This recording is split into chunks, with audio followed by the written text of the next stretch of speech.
This is Janine White with the weekly summary for Physics 111 Week 9. This week's work's actually, I started over spring break. I spent about 10 hours working on the Pong game, which is working just fine, as you can see. I even had my husband play it too, just to try it out. One thing that I would recommend is that the paddle actually stop at the top and bottom rather than bounce back to the middle if your mouse leaves the area, because that's really very non-intuitive. And there we go. Here's the game. It's working okay.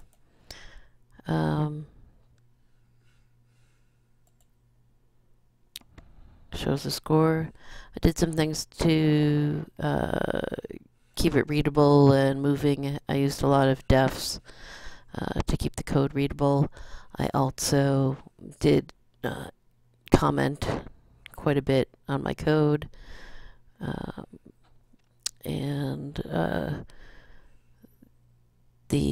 I used constants at the top to help define the program, and that way I could test it more easily by changing the core or friction factor, etc., to try out different values. And I also provided guidance. Someone asked on the discussion board about the project at the lab, and so I did give some guidance on the coding and what I'd done, providing some generic examples of how to change the core and the friction, and also kind of a generic outline of how to determine where the paddle is and if it's been hit. So hopefully that helped him complete his lab also. Then we had our midterm interview, and I was happy to meet you. I thought we had an interesting chat, and looking forward to the next one. This week I did a little bit of work on the controversial debates.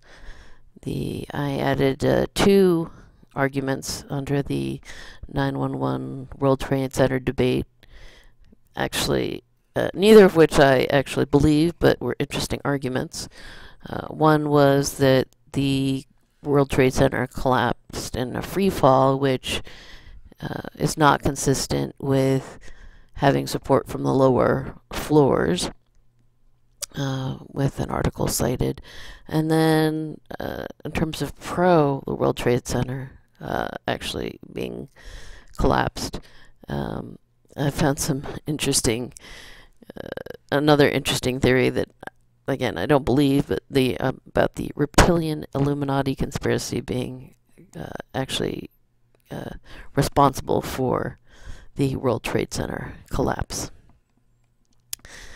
So I can argue both sides of the argument with arguments that I don't really believe, but I found interesting, and it'll be fun to see if people come back and refute them when we have our discussions. So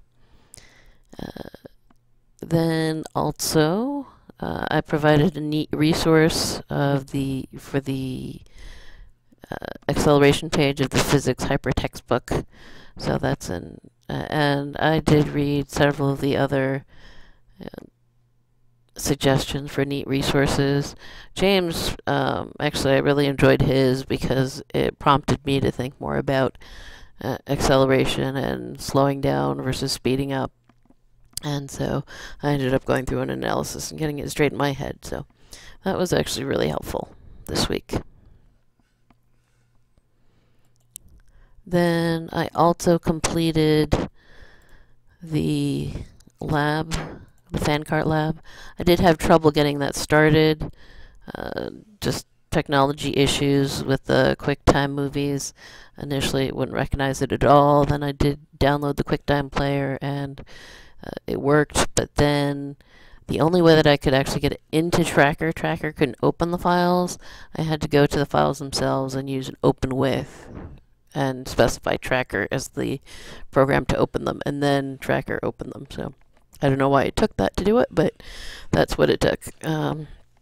So kind of last minute. I was planning to do this earlier, but got left kind of to the last minute because it took me a while to figure it out, just how to do it.